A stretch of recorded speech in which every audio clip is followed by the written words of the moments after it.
Bismillahirrahmanirrahim. Assalamualaikum warahmatullahi wabarakatuh dan salam sejahtera. Apa khabar semua? Pada hari ini, cikgu akan ajar kepada anda berkenaan dengan bab 4, iaitu era peralihan kuasa British di negara kita. Okey, so kalau awak nampak ini tajuk dia. Okay. Sebenarnya dalam bab ni nak belajar pasal apa? Kalau awak masih ingat kan, dalam bab 3 sebelum kita belajar berkenaan dengan macam mana kuasa Jepun telah berjaya untuk melaksanakan dasar penjempunan dalam kerajaan kita yang menyebabkan berlakunya kesengsaraan kepada penduduk-penduduk tempatan pada waktu itu. Jadi bila sahaja tamat Perang Dunia yang kedua, tatkala gugurnya bom atom dekat Nagasaki dan juga Hiroshima, Jepun telah angkat bendera putih menandakan bahawa mereka telah kalah dan mereka keluar daripada kerajaan Tanah Melayu pada waktu itu. Jadi bila Jepun dah kalah dalam perang tersebut, dalam penguasaan atas Tanah Melayu, British datang semula untuk membentuk satu bentuk pentadbiran yang baru. Sebab itu tajuk dia era peralihan kuasa. Dalam bab 4 ini kita nak belajar apa yang British buat dalam kerajaan Tanah Melayu untuk memantapkan pentadbiran yang pada akhirnya akan beri keuntungan kepada British pada waktu itu. Okay. Untuk yang pertama, apa yang British buat adalah memperkenalkan BMA ataupun dikenali sebagai British Military Administration. Dalam bahasa mudah dia, pentadbiran tentera British pada waktu itu. So, bilakah tarikh dibuatnya BMA ini? BMA ini diperkenalkan pada 12 September 1945 sebaik sahaja tewasnya kuasa Jepun kepada kerajaan British pada waktu itu.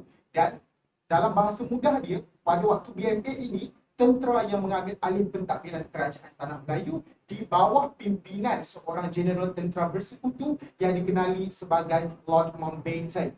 Okay? Ini merupakan asal usul BMA tersebut. Yang kedua, mengapakah BMA ini diperkenalkan oleh kerajaan British? Ada dua sebab. Sebab yang pertama adalah untuk mengembalikan keamanan dan juga kestabilan, dan yang kedua adalah untuk memulihkan kepercayaan rakyat. Untuk fasa yang pertama berkenaan dengan mengembalikan kestabilan dan juga keamanan ini, sebagaimana sedia maklum, sewaktu Jepun mentadbir kerajaan kita, berlaku segala jenis kacau bilau dalam kerajaan seperti rusuhan kaum, ketegangan kaum, berlakunya kongsi gelap, berlakunya rusuhan, berlakunya pembunuhan dan sebagainya. Jadi waktu BMA ini diperkenalkan, untuk memastikan keamanan itu berjaya untuk dibentuk, barulah pentadbiran yang British nak buat itu senang untuk dilaksanakan bila keadaan dah aman dan juga stabil. Untuk yang kedua, peranannya adalah untuk mengembalikan kepercayaan rakyat. Kita pada waktu itu sebagai penduduk Tanah Melayu, kita sedar, kita dah tak tahu siapa yang perlu untuk kita minta tolong. Dulu waktu kerajaan British mentadbir kerajaan kita, kita sanggup untuk memberi bantuan kepada Jepun supaya Jepun berjaya untuk menyingkirkan kerajaan British. Bila Jepun mentadbir kerajaan Tanah Melayu pula, Jepun telah melaksanakan dasar penjempunan yang memberikan tekanan kepada kita. Jadi sekarang British datang pula untuk membentuk satu bentuk pentadbiran yang baru. So kenapa kami perlu percaya pada British? Jadi tugas BMA ini adalah untuk mengembalikan kepercayaan masyarakat terhadap British supaya beri peluang kepada British untuk membetulkan masalah yang ditinggalkan oleh kerajaan Jepun.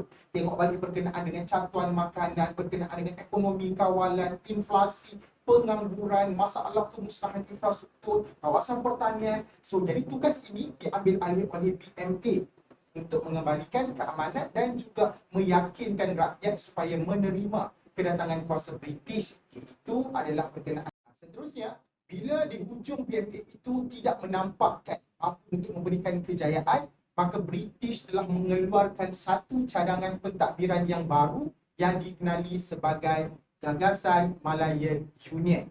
Okay, Gagasan Malayan Union ini apa sebenarnya? Okay, ciri-ciri Gagasan Malayan Union ini adalah 3 buah kawasan pentadbiran yang awak nampak di depan ini kan. Kita ada negeri-negeri Selat, kita ada negeri-negeri Melayu bersekutu, kita juga ada negeri-negeri Melayu tidak bersekutu, digabungkan menjadi satu unit pentadbiran pada waktu itu. Yang kedua, Singapura pada waktu itu diasingkan sebagai menjaga status pelabuhan bebas kerajaan British pada ketika itu.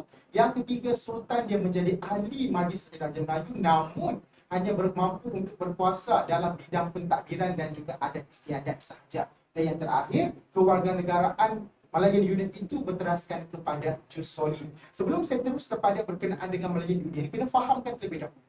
Bila peringkat awal, British telah memperkenalkan British Military Administration untuk wujudkan keamanan, untuk meyakinkan penduduk. Di hujung BMA itu, mereka tak tunjukkan kejayaan. Masalah masih lagi berlaku, kerusuhan masih lagi berlaku. Jadi bila BMA itu dah gagal, British gantikan dengan bentuk pentadbiran yang baru. Bentuk tu dikenali sebagai Malayan Union. Ini adalah ciri-ciri Malayan Union tersebut. Okey, seterusnya, ini berkenaan dengan struktur pentadbiran Malayan Union. Macam mana MU itu ditadbir oleh kerajaan British. Pertama, kita ada paling tinggi, kita ada Parlimen British yang diketuai oleh Persetujuan Tinggi British, dibantu pula oleh Gubernur Malayan Union. Di bawah Gubernur Malayan Union akan ada dua majlis. Yang pertama adalah majlis eksekutif dan yang kedua adalah majlis undangan. Di bawah majlis eksekutif dan juga majlis undangan ini akan ada Pesuruhjaya Negeri lah pada waktu itu. Ini adalah bentuk pentadbiran. So bila kita perhatikan bentuk pentadbiran ini, di manakah letaknya pemimpin-pemimpin tempatan? Tak ada kan? Itulah mengapa Melayu Union itu sebenarnya tidak diterima oleh penduduk tempatan pada ketika itu. Terus kita tengok pula berkenaan dengan apa itu kerakyatan Jusoli. Ya, ciri-ciri Melayu Union yang keempat adalah kewarganegaraan berasaskan prinsip Jusoli. Apa itu Jusoli? Jusoli itu senang bahasa mudahnya dikenali sebagai kerakyatan terbuka dan ada 3 jenis pecahan dalam Malayan Union. Untuk menjadi rakyat Malayan Union ataupun Tanah Melayu, yang pertama, sekiranya rakyat itu lahir dekat mana-mana bahagian dalam Tanah Melayu dan juga Singapura, akan berhak menjadi warga negara Malayan Union. Yang kedua, kalau seseorang itu berumur sekurang-kurangnya 18 tahun dan tinggal menetap dekat Tanah Melayu sekurang-kurangnya 10 hingga 15 tahun, maka ianya juga akan menjadi rakyat Tanah Melayu pada waktu itu. Dan yang ketiga adalah sekiranya berumur sekurang-kurangnya 18 tahun dan ke bawah, tetapi ibu dan ayah dia merupakan penduduk Tanah Melayu, maka ianya akan juga dilantik menjadi penduduk Tanah Melayu pada waktu itu. Itulah kerakyatan Jusoli. Bila kita tengok balik apa itu Jusoli ini, kita akan faham mengapakah orang Melayu itu membuat penentangan ke atas Malayan Union. Sebabnya kerakyatan yang bersifat terbuka ni, dia akan memberi ancaman kepada penduduk tempatan pada waktu itu. Dalam aspek ekonomi dia, dalam aspek politik dia dan juga aspek sosialnya, dia akan memberi ancaman kepada penduduk tempatan pada waktu itu. Jadi, sekarang macam mana nak menjayakan gagasan Malayan Union? Sebab apa? Walaupun British itu merupakan kuasa penjajah pada waktu itu, mereka nak mentadbir kerajaan perlu juga mendapatkan kelulusan daripada Raja-Raja Melayu. Dan ini adalah usaha-usaha untuk menjayakan Malayan Union. Dan dalam topik usaha-usaha menjayakan Malayan Union ini, ada 2 nama yang cukup berpengaruh penting. Yang pertama, nama dia adalah H.C. Whelan dan yang kedua adalah Sir Harold MacMichael. Kita tengok apa yang mereka dua dibuat untuk menjayakan Malayan Union. Untuk H.C. Whelan ini, dia datang dalam kerajaan Tanah Melayu, bergerak pergi negeri ke negeri untuk memberikan keyakinan kepada Raja-Raja Melayu untuk menurunkan tanda tangan sokongan setelah Sir Harold MacMichael datang untuk dapatkan tanda tangan persetujuan. Daripada Sultan, dia berjumpa dengan setiausaha kerajaan negeri, berjumpa dengan menteri besar untuk meyakinkan supaya mereka bersetuju dengan British untuk melaksanakan gagasan Malayan Union pada waktu itu. Dan bila H.C. Whelan ini datang dan memberikan taklimat dan juga menceritakan tentang Malayan Union, kononnya akan mudahlah tugas Harold MacMichael untuk dapatkan tanda tangan dekat sini. Itu adalah tugas H.C. Whelan. Bila Sir Harold MacMichael datang dalam kerajaan Tanah Melayu, dia tiba dekat Port Swettenham dengan menaiki satu kapal besar yang sebagai kapal royalist. Dia datang bergerak pergi negeri ke negeri untuk berjumpa dengan raja-raja ataupun sultan-sultan Melayu pada waktu itu. Daripada ke Kedah, dia bergerak pergi ke Selangor, pergi ke Terengganu, pergi ke Perak, pergi ke Kelantan dan seluruh Tanah Melayu pula.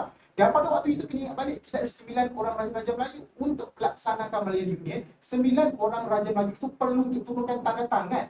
Oleh sebab Raja Melayu ada yang tidak bersetuju dengan pembentukan Malayan Union, Sir Harold MacMichael itu menggunakan pelbagai taktik untuk meyakinkan mereka supaya turunkan tanda tangan. Apa taktik dia? Antaranya ubutan untuk tidak mengkiraf raja, ubutan supaya ditunjukkan jawatan. Dan disebabkan oleh perasaan itulah yang membimbangkan, akhirnya Raja-Raja Melayu bertindak untuk menurunkan tanda tangan persetujuan untuk membentuk Malayan Union.